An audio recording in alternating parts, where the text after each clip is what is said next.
Hi, thanks for watching this video. I'm going to show you some of the things that are new this week. If you haven't logged in for a while, you definitely want to log in. It's always sorted by what's new up at the top.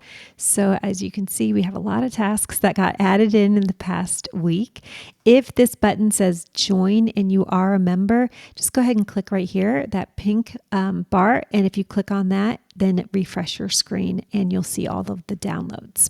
So the two tasks that I want to show you today in this video are the 2D and 3D shapes because there's something special about them. I've already downloaded them and opened them. They are the stick and solve format.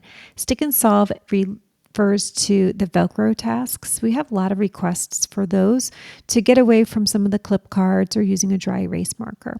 So if you go to the main page and you sort on the left-hand side, you'll see formats. Stick and solve has its own category.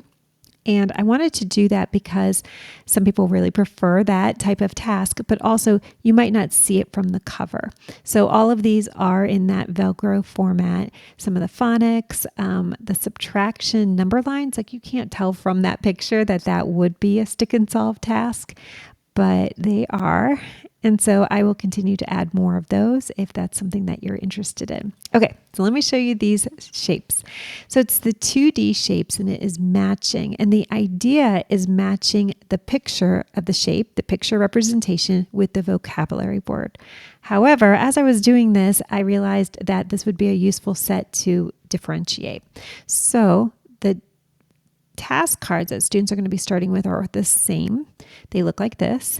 You're going to print them out and there's 4 tasks on this page because you're going to be cutting them out the rectangle shape, leaving this blank spot. That's where a Velcro dot or coin could be attached. So it looks like that. And then the answer choices are where you have 2 different formats. The first one has the shape in the background with the vocabulary word. So there's a visual cue. And then the other option is just the vocabulary word. And the 3D shapes are set up exactly the same. So you could even differentiate it further and combine those activities so that the 2D and 3D shapes are in one set.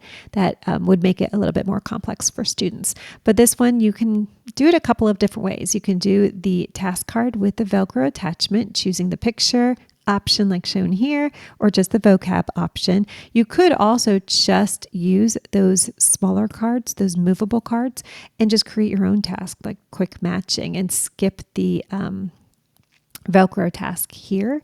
You could always do that too. And I always like to add clothespins so students could link them together, or even those math connecting links would be fun to do if you want to hole punch those, but it's not necessary. I did want to show you this though, because sometimes from the cover, you just can't tell exactly what it's going to be. But those have a couple of different options to choose from. If this type of video is helpful for you and you'd like to see more of these, I can definitely do that. And I can pop these up on our YouTube channel also and just post them in the Facebook group. But I can do some different groups of tasks that go really well together or have some scaffolding built in. I would be happy to do that. Just let me know. Thanks for watching.